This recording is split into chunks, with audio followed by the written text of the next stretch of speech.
Here we go. Oh my gosh. Okay. Okay. So he takes all 4. Let's drink that potion. So that takes him up to 10, thankfully. Wow. That was a mighty blow. Can you imagine if this guy had any of his powers? My guys would be hosed. Oh my gosh. Wow. Okay. Here we go, Dwarf. Do it. 1 point left. Explode! No. You got a 2. That's not even going to hit. Cleric. Come on now. Come on now. 4. I don't think that hits. 4, 5, 6, 7. Nope. Rogue. Come on, guys. Come on. Oh, no. Do I skip Eldorad's turn again? Do I hold the spells in reserve? I think I do one more time. I think I do one more time. So, let's... Jeez Louise. Let's have all those hits against the Dwarf again. All 4. Here they come.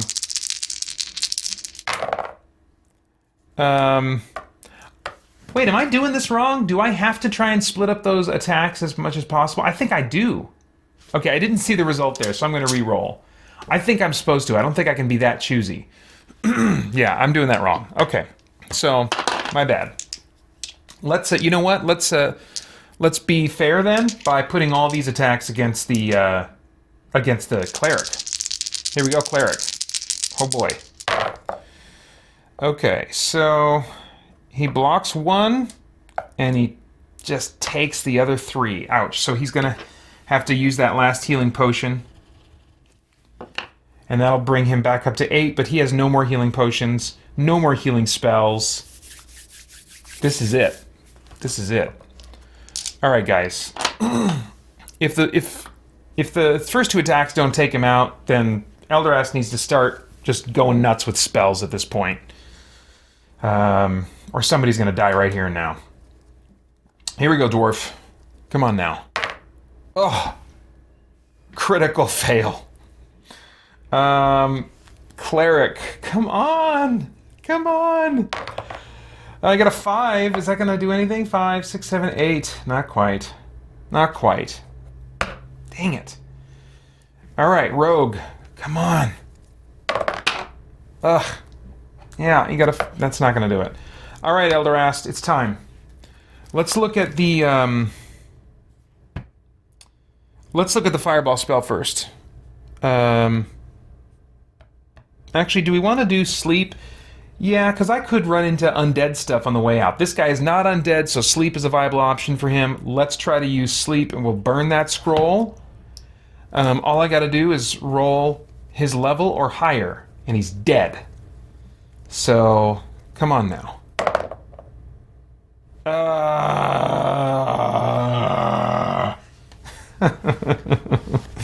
Dang it. Dang it. Well, there goes that sleep scroll. I do still have this sleep wand, but if I use this last one, it's going to be gone forever. I just noticed that Eldorast has a protect scroll. What does protect do? Let's see here. Protect. This spell gives a +1 to a single character's defense rolls for the whole duration of a battle. Yeah, well, I might be doing that soon. We'll see. This has been pretty nasty. Dang it. Okay. Well, now I'm going to appropriately split up the attacks. First 2 against the dwarf. Nicholas says, save the wand! I know, I want to save it. I want to save it.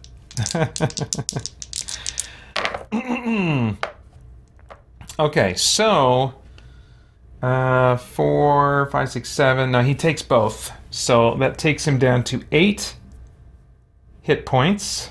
Where's the 8 on this die? There we go. Alright, and now the cleric. Yeah, no, he takes both also. So that takes him down to 6.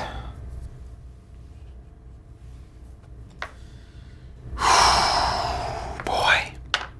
Okay. Come on now. Come on, dwarf. 5? Does that hit? I think it does. Yes. Yes, 5 plus 6. There we go. Oh my gosh, at last. The Chaos Lord falls. Good freaking gravy. Now let's remind myself what was going on with him being the final boss. So I get 2 rolls on the treasure table. I'll just roll them both at once. A 5 and a 2. So the 2, that's gold. That's 2d6 gold, which is going to be increased to 100. So I don't even need to roll for that. So awesome. So now my coinage is up to 194. Very nice. The other is a 5. And on the treasure table, I'm trying to remember what that is. 1 item of jewelry worth 3d6 times 10 gold pieces. Oh, so this is also going to be doubled or made or bumped up to... Oh, wait. Tripled or increased to 100. So 3d6 times 10. Let's see. 8, 9, so 90. And that tripled is what? 210? 9, 18... 20, wait, 9? I don't know. 27. So 270. Yeah. I was never good at my times tables, and still am not. Okay, so 270 gold. Okay. Well, let me add that to my existing gold. I'm going to get the calculator out for this one. 270 plus 194 equals 464. Wow, that was a sudden leap in my coinage. All right. Very good. And then no magic item. So now I just got to get out. I just got to get out of this dungeon alive. Which we'll see how doable that is. Was there anything else? Let's see. Enter the caverns. I'm looking at the quest description that I had, that I'd written here at the top. Enter the caverns and kill the Chaos Lord, and you may keep his collected treasure and be rewarded by the king. So the reward from the king is when I get out. So I've gained all I can gain. XP roll. XP roll. I gotta do that. Let's see if let's see, put that boss card right there. Let's see if we can level up my cleric. That would be handy. So I need to roll a 5 or 6. Hey, I got a 6. Nice. Okay, so let's go ahead and level up the cleric. I'll bring the character sheet up to the camera.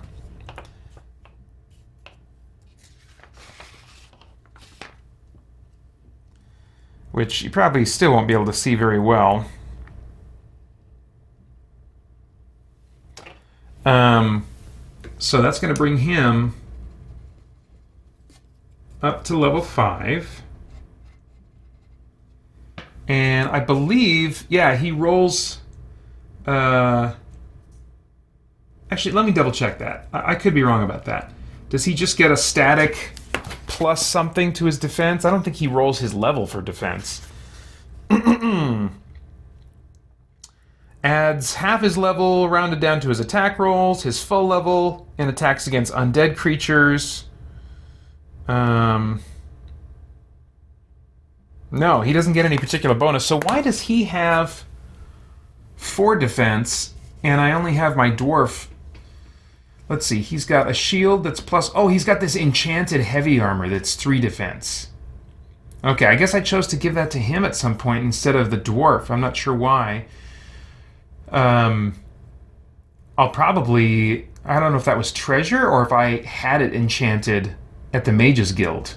I don't know. When we get out of here, I'm going to go to a town phase and kind of explore some of that stuff with you guys. But anyway, so his level's up to 5 now. I don't think I need to make any other number changes. Oh, wait. What's... It's probably half his level rounded down, right? Yeah, rounded down. So I don't get to boost this plus 2 to a plus 3 yet. But against the undead, it'll be a full plus 5. So that'll be nice. And I think that's all for the cleric. Okay. So let me get these hit point dice back on the character sheet. And we're ready to head out. Hopefully get out of this dungeon. So this is where we are. I need to... I'll just do this without showing it on camera, but I need to put my rear guard in the front, because now we're going to backtrack through rooms we've already been in, which means for each of those rooms we pass through, we've got to roll for wandering monsters. And if a wandering monster triggers, it attacks from behind. So I've made the change to my party. We're going to move to this room first. A roll of 1 will be a wandering monster. Okay, nope. Now we'll check here. Nope. Now we'll check here. Nope. Now we'll check... What's the way out? Here. I think... Was this one room? Yeah, this is just one room. So we'll check here now. Oh! Wandering monster! Okay, so let's make a note of this.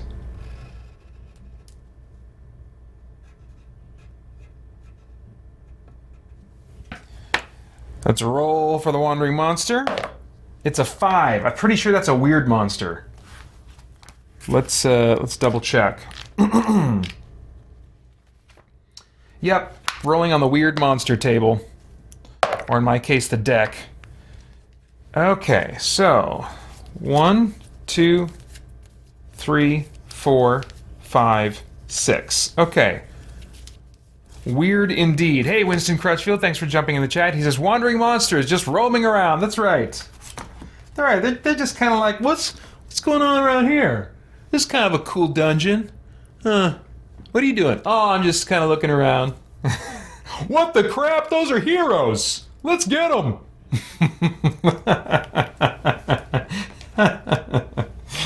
All right. So we're up against the Iron Eater. That is weird indeed.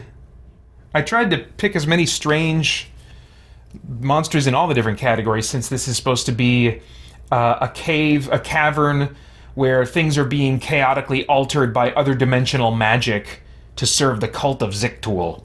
So that looks like something created by bizarre, chaotic magic. Stephen Carnegie says, monster is coming back from lunch. Yeah, that's right. Just going about their business. All right, so this is a type of boss. So I do get to make an XP roll after this, I believe. Iron Eater. That doesn't sound good. That sounds like he's going to go after my weapons. I'm not a fan. I'm not a fan. His level is, for my party, going to be 7.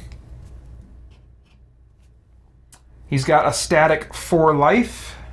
1, 2, 3, 4. He gets 3 attacks. That sucks a lot. What do we got going on here? Oh, he's not quite all the way on camera. That's a little better. Defense rolls against the Iron Eater do not enjoy bonus from heavy armor. They reluctantly put up with a bonus from heavy armor, right? Isn't that what that means?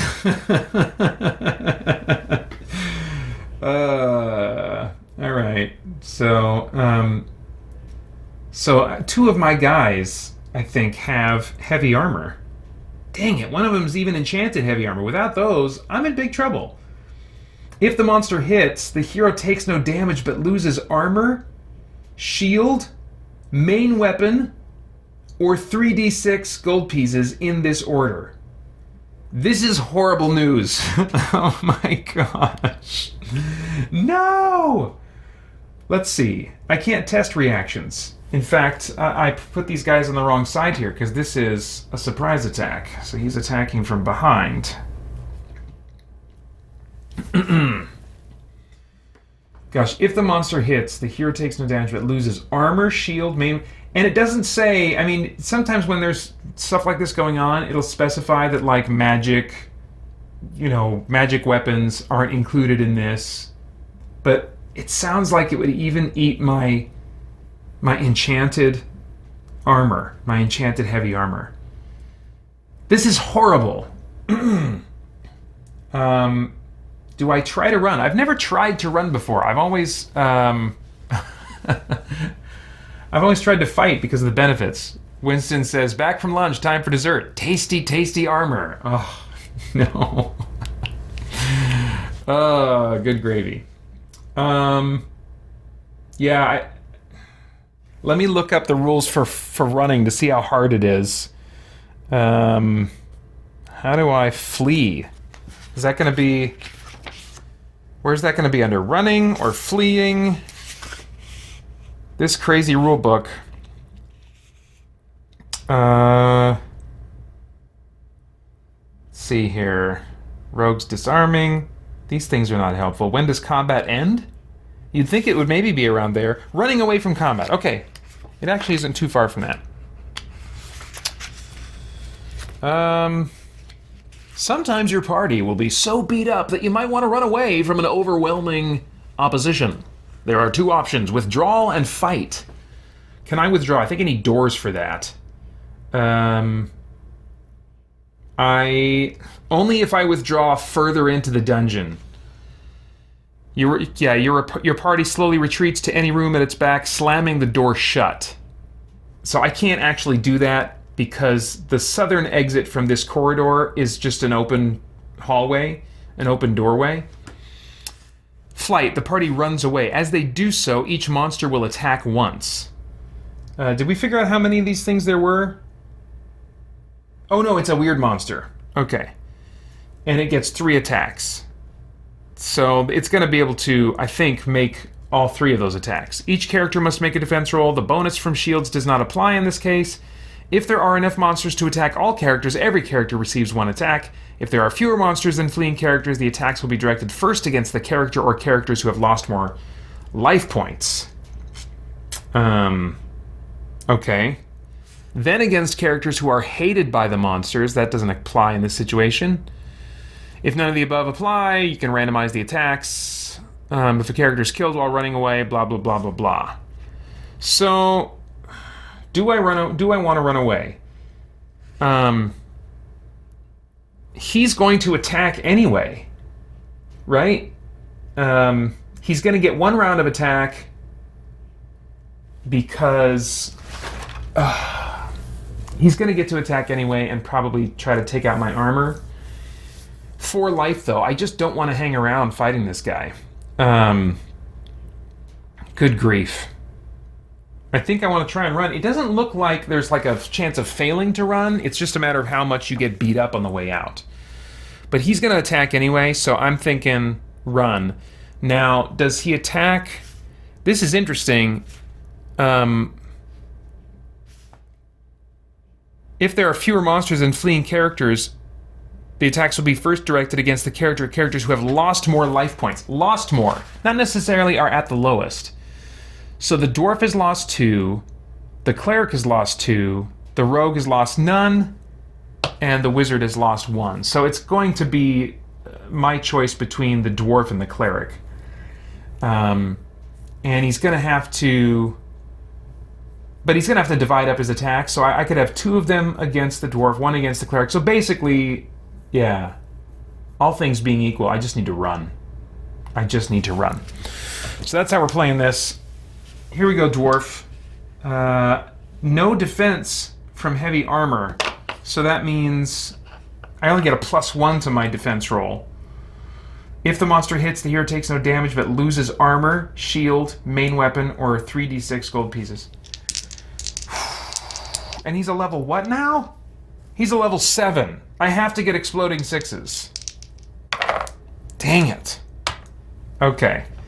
So, my Dwarf just lost his heavy armor and his shield.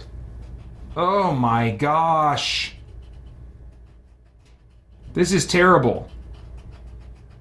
So that's all his defensive ability. Right there, gone. So d6 plus nothing for the rest of the way out here. Oh, terrible. The Cleric still has to deal with 1. Please Please do not eat my enchanted armor. I really like it. Please do not. Come on now. Come on now. He ate my enchanted armor. Oh my gosh, I hate this thing. I'm confident I've never fought it before. Or if I have, I killed it before I had a chance to do this. This is horrible. Oh my gosh. We gotta get out of here. We've gotta get out of here. So now his defense is down to D6 plus 1. Jeez. Alright. Well, we ran. Ugh. Where's my weird monsters? Have I... Let's see. Oh. Okay, yeah, no, that's fine. That's fine. Okay. I got a little mixed up there. Bad news. Alright, back to leaving. Terrible. So let me write that in. There was the Iron Eater.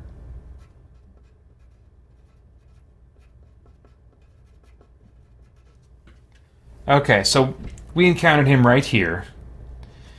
And yeah, Stephen Carnegie, no dynamite in those D6. Be awesome, but oh well. So now we're going to check here. We are almost out. We're almost out. Okay, no wandering monster. Check here. And then we're free. We're good to go. Oh, man. All right. That was a beast of a dungeon. Now let me count up the map value for this. Because in the supplement called Twisted Hordes, they introduce mapping rules. I mean, you create your own map when you're playing this game, of course, but the mapping rules here allow you, if you take on certain limitations, like for example, my wizard is doing the mapping, so that's why he can't do anything right away on his first turn. He's putting away his map and scroll case and his mapping supplies to get ready for combat. But you can then sell your map to interested parties who might want to go in there and explore more or clean up, what you didn't, or whatever their reasons might be for wanting to have this area mapped out. And the map value, you get, the resale value is 1 gold piece per visited room, plus 3 gold pieces per unexplored opening, like archway or door. So let's count up the rooms if I can. There's a lot here. 1, 2, 3, 4, 5, 6, 7, 8, 9, 10, 11, 12, 13, 14, 15, 16, 17, 18, 19, 20, 21, 22, 23. And there's just 1 open door left. So that brings the map value up to 26.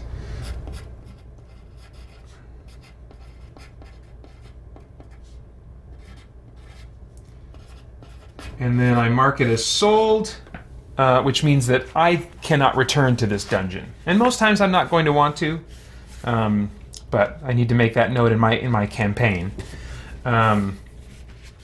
Now let me, I don't know how much you're going to, oh wait, upon leaving victorious, roll for a Twisted Horde. So let's do that.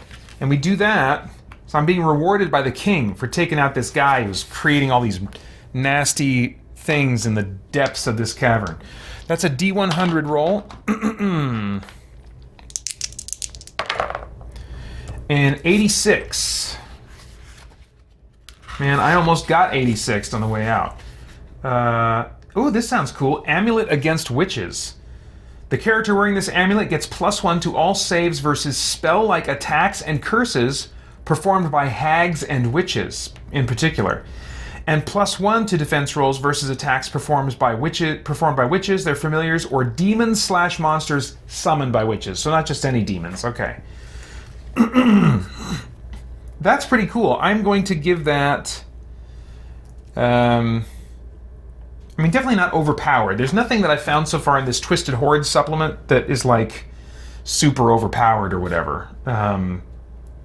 But this is pretty cool. So let's put it down here on the Dwarfs sheet. Amulet against witches. And that just is static. It doesn't have any charges or anything. TH number 86. Okay, cool.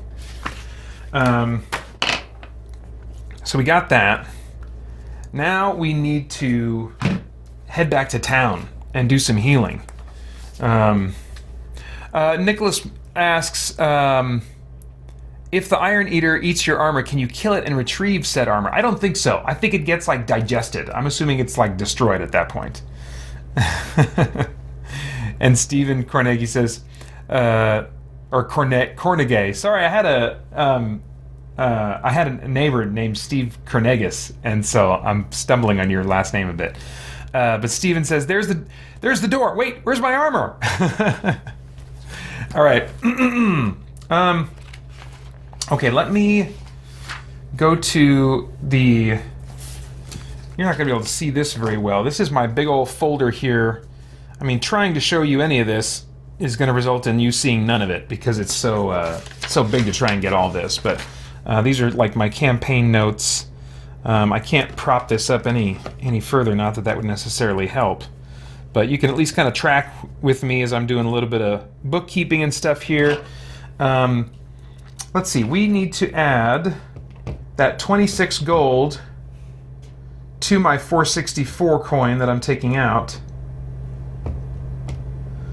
So that brings my total of coins to 490, plus my current bank total of 517 brings me up to 1,007. So that was a pretty good run. I pretty near doubled the amount in my bank on that run, although I have a feeling I'm gonna have to do some spending here. Let's go through kind of like my my standard supplies prep. I kind of took note of what standard supplies I would need for each dungeon. So I need to pay for 4 rations, because I assume that the rations spoil in between dungeon runs if you don't use them. Maybe that's not, right, but anyway, 4 rations. Map, ink, and paper is 1 coin. New sets of bandages for everybody. I guess I don't actually need a new set of bandages for everybody. I don't know. That's okay. I'll just get fresh bandages for everybody. It's not that much. And then 1 gold piece per life point healed at the healer's house, which I did purchase. Oops, what is that?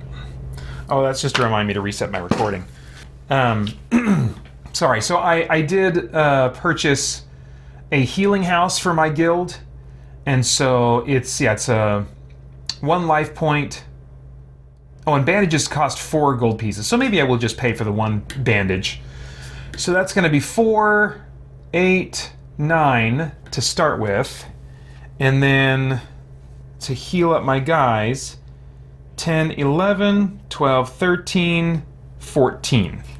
So I need to take away 14 gold.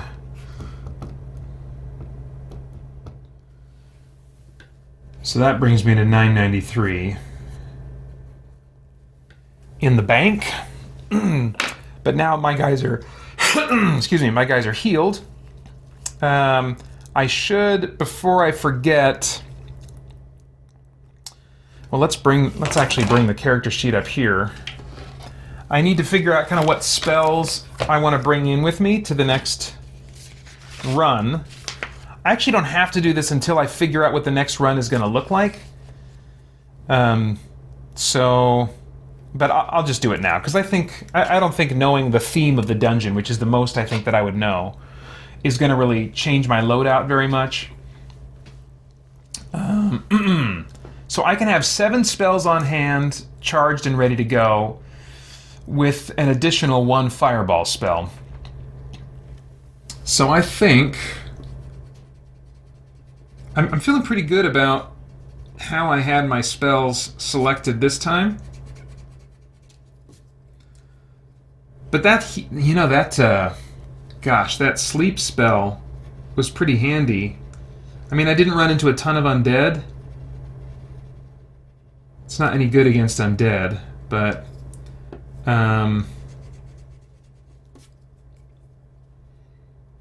I'll do 3 fireball for sure. And let's do 2 lightning bolt again.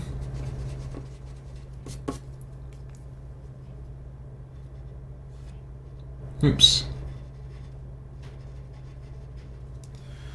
So 5. I can use a number of spells equal to 5 plus my my level plus 2. My level right now is 5, so that's 6 spells. What do I want to put that one extra one into? I still have this protect scroll. I want to make sure I make note of that. That's a spell that I know. So it's you know, not that I would want to use the scroll to learn it.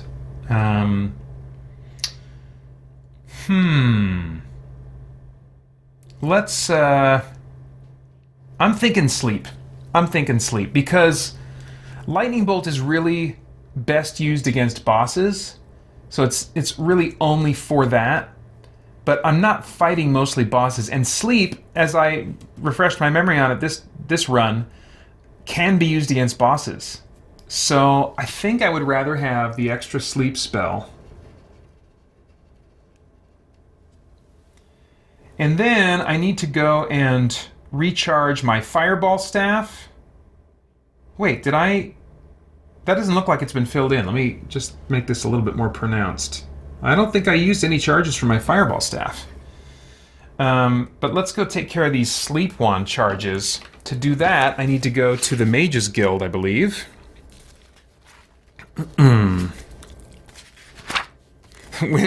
Crutcher says, spreadsheets against darkness. Yeah, if you play this game just as is, it's a lot of... It doesn't look exciting, you know? That's one of the reasons I kind of put off this game for a while, because when I saw how it was played, I was like, I don't know if I want to do the graph paper thing. That's not a nostalgic thing for me. I didn't grow up doing graph paper with D&D and stuff. Yeah, I just didn't do the graph paper tabletop gaming thing. But at some point, maybe I acquired a little bit of nostalgia for that, just because I've through like geek culture osmosis through other people's enjoyment of it. I think I watched a D&D documentary that was on YouTube years ago that just was talking to players who'd been playing it for years, to some of the people involved in making the game, and I think vicariously through hearing them talking about it, you know, just really got a taste for that vibe. So, but yeah, if you don't do anything to kind of spruce up the visuals for this game, it is just a lot of words on paper. Okay, so it's 100 gold pieces to restore 2 charges to magical items, which that's worded weirdly. This is a fan-made supplement anyway. I'm just going to say 50 gold pieces per charge instead of 100 for 2. So that means I need to lose... Well, it's 2 in this case anyway. So I need to ditch 100 in my bank, bringing me down to 893. But I have these sleep one charges back.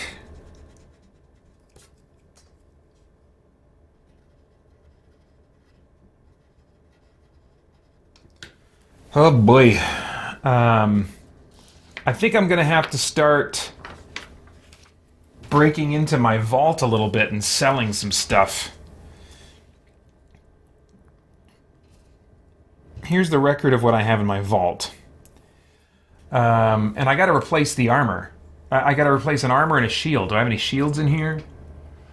Light armor that can only be used by a dwarf. Light armor that can only be used by a cleric. Lantern, rope, resurrection ritual. That's cool. mace, axe, eternal food cauldron, and the elven purse. I might want to sell those. I don't think the eternal food cauldron has ever been especially useful to me. How much is that? It's number 38 in the Twisted Dungeons book. Or in the Twisted Hordes book, excuse me. Let's read the description again. For Eternal Food Cauldron, during every rest period, the cauldron produces 2 food points, or 3 if there is any halfling in the party. Alternatively, instead of producing food, the cauldron may be used to heal up to 3 damage caused by toxins, poison, gases, or acid. That's pretty darn specific. Now it's got... It looks like it has a resale value of 300 gold pieces. Let me make sure I'm understanding that correctly. RV, huh? RV, resale value. Most items will have a resale value shown in gold pieces. Magic or unusual items are never available for sale unless the text of an adventure or supplement explicitly says so. So they're just warning me, I guess, that this is the only way you can get most of this stuff, is finding them by, rolling on these tables. The default assumption is that magic or unusual items enter the game only when found as loot. Okay. Gosh, 350 gold pieces. I could instantly turn this into 350 gold pieces. I'm totally doing that. So 993, no, 893 is where I'm at now. 893 plus 350, 1243. 1,243. That is going to be much more useful than the Eternal Food Cauldron.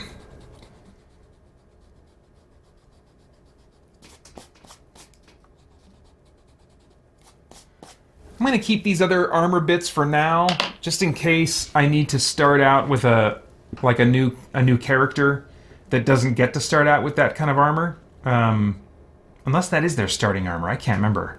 Anyway, so now I've got a little bit more money to work with here. I'm going to start by making sure everybody has a healing potion, at least one.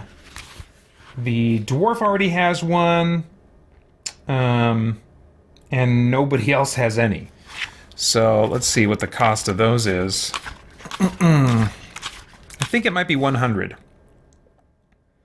Yeah, potion of healing. Oh, but hold on a second.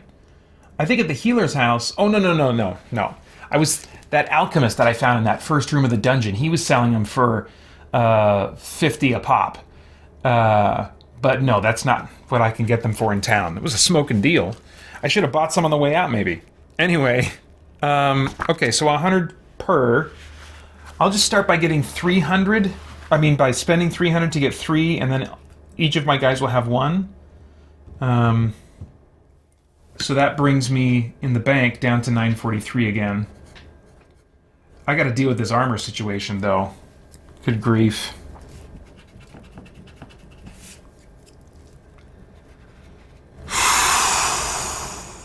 Not cool. I guess, I don't know, right now I guess I'm feeling the value of my cleric enough that I might hang on to him.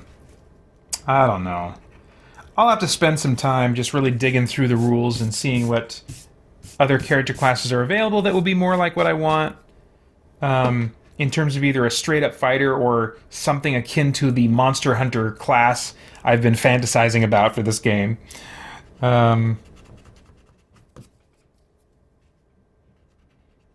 Alright, so everybody's got a healing potion. Now, what's the deal with heavy armor and shields? That's what I need at this point. Let's go look and see what the blacksmith has on offer.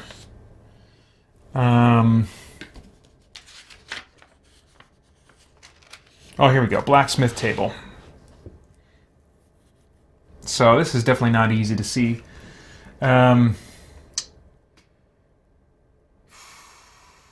Heavy armor.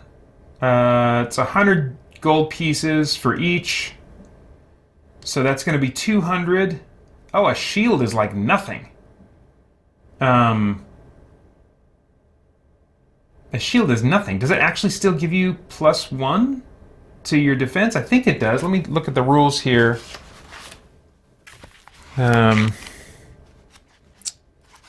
Light armor, heavy armor, shield. Yeah. Man, it's only 5 gold pieces. That's pretty easily replaced. Nice. Doesn't apply when fleeing from combat. Well, he had his shield eaten by that point, so... although I might have accidentally factored it into the cleric's defense roll. I can't remember. Or when surprised by wandering monsters. I've not been remembering that. I need to try and remember that. Okay. So, yeah, let's replace... That's going to be 205 to replace all that.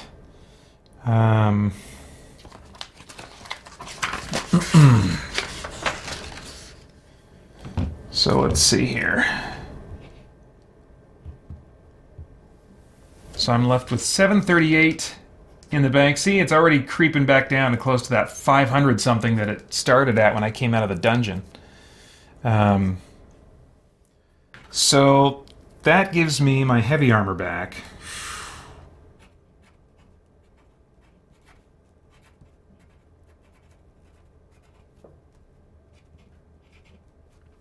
And my shield for the Dwarf. Now I'd like to get this heavy armor enchanted again. Maybe this time around I'll enchant the Dwarfs. I think the reason I enchanted the Cleric's armor was because he had 2 fewer life points. But I think my default is to just have, you know, let's just lean into the defensive power of the Dwarf this time. Now let's see. I got to remind myself what it costs to enchant some armor. I think it's the Mage Tower. Let's go there. Yeah, here we go. It says, and again, this is a fan supplement, but I find these rules to feel fitting to me. The party may provide a single weapon, shield, or armor to be enchanted by the Wizards of the Tower for a fee of 500 gold pieces. The enchanters are not infallible, however. After paying the fee, roll a d6. If the result is a 1, the enchantment failed. The fee is still collected. On a roll of 2 through 6, the enchantment succeeds. If a weapon, it functions as a magic weapon, as detailed on the Magic Treasures table, entry 4. Magic weapon from 4 against darkness, blah, blah, blah. If a shield or armor, it will provide +1 to the defense.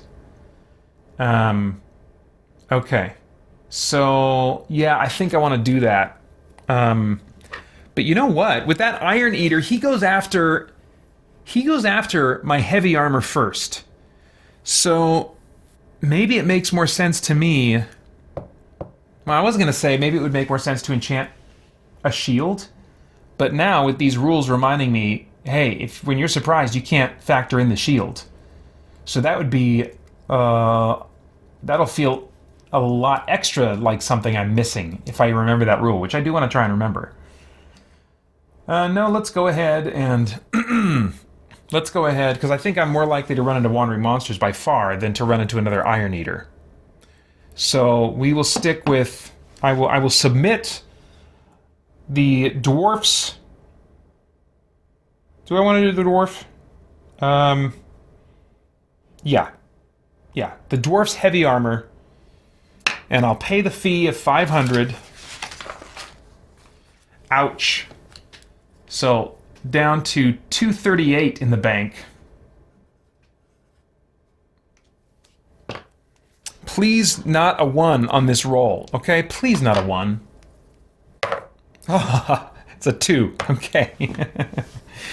So, I'll just make a note that his armor is enchanted. And make that +3 now. So now he has the +4 defense, which I think will feel more appropriate. And I still did get some regular heavy armor for the Cleric.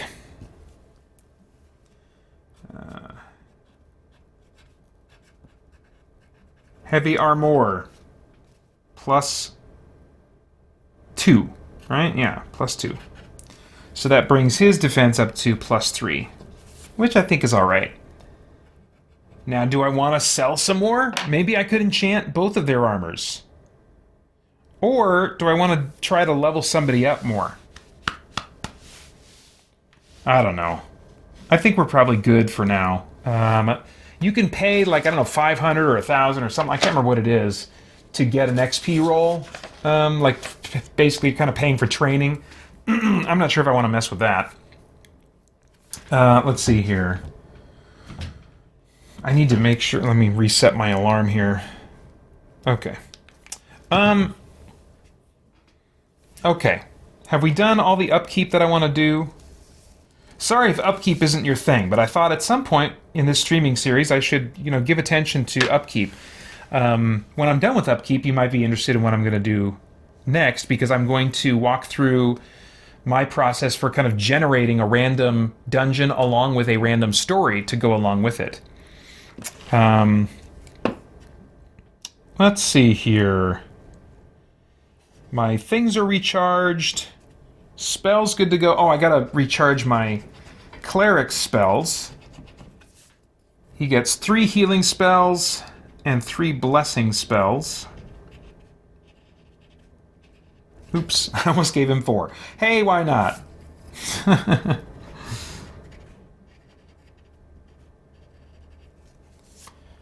I gotta remember this fool's gold that these dudes all have. That is some useful stuff. Alright. I think we're set. Oh, wait. I forgot to add, the coin, the gems value to my gold. So I do get to see a little bump up here in my bank total. From 238 up to 568. Okay. Well, that makes me rethink whether or not I might want to enchant, because 500.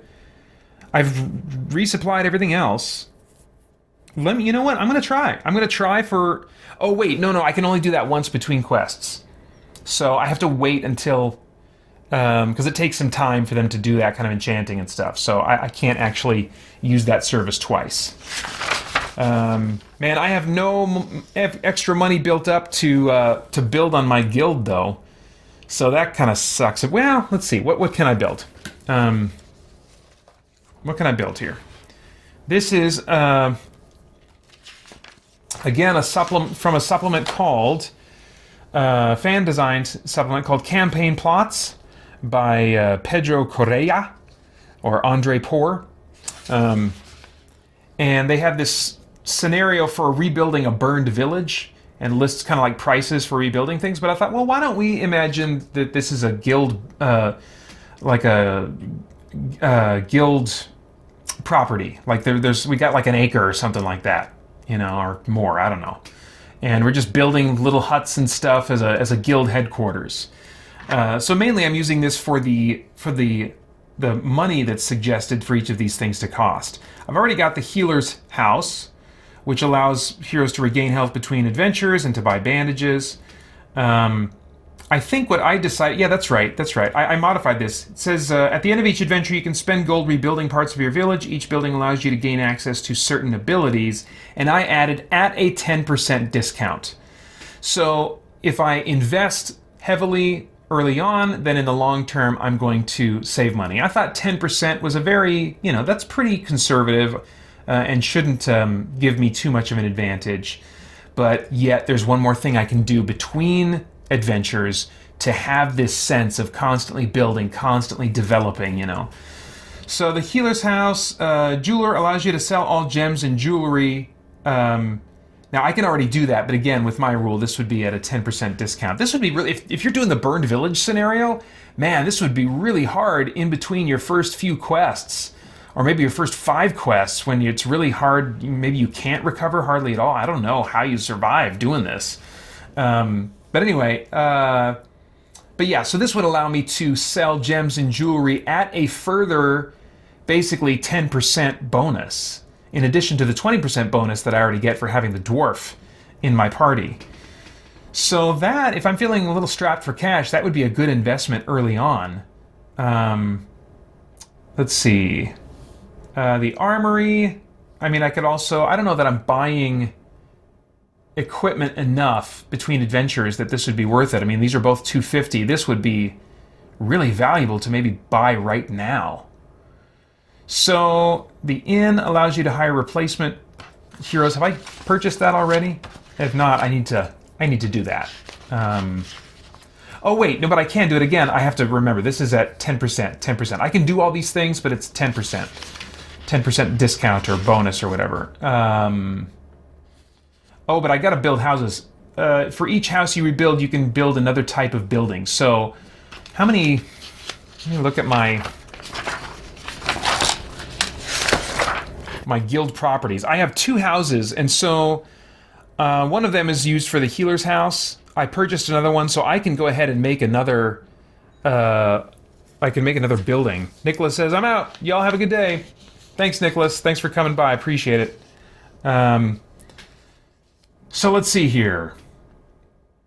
I think that I will do the jeweler. I think I'll spend $250 and I'll build the jeweler's business storefront or whatever. So let me make a note of that. Here we go. So I need to lose $250 of my gold.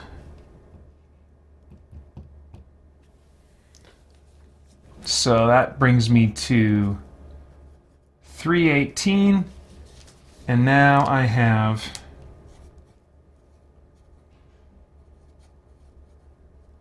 jeweler's store. 10% bonus. Nice. Oh, I'm gonna like that. I'm gonna like that. Feels good. Feels good. All right, now I think we're all set to start generating the next adventure. So, let's see here.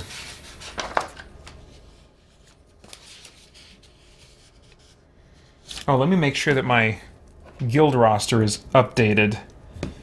Got to make sure that I've got the right levels recorded. Lost Dogran Scarbor. He was turned to stone by a Medusa. I lost my first cleric, Marcus, whose name I like better than Griffith, but he was also turned to stone by the same Medusa. But now Griffith, he is now level 5, and so is Patience Du Bois. Griffith Rebeck and Patience Du Bois. If those don't sound like randomly generated names, which they were, I don't know what does. All right. There's some other character classes I would like to play with and add to my guild. Some neat ideas, but I haven't gotten tired yet, except for maybe the cleric. I haven't gotten tired of like this meat and potatoes assortment of classes. Man, the more I think about it, though, the more I want to try and put together some kind of a reasonably balanced Monster Hunter class. For more chat about geek entertainment, answers to your questions, and news from the wider world of Christian geekery, get the Christian Geek Central podcast today on iTunes and other podcast services.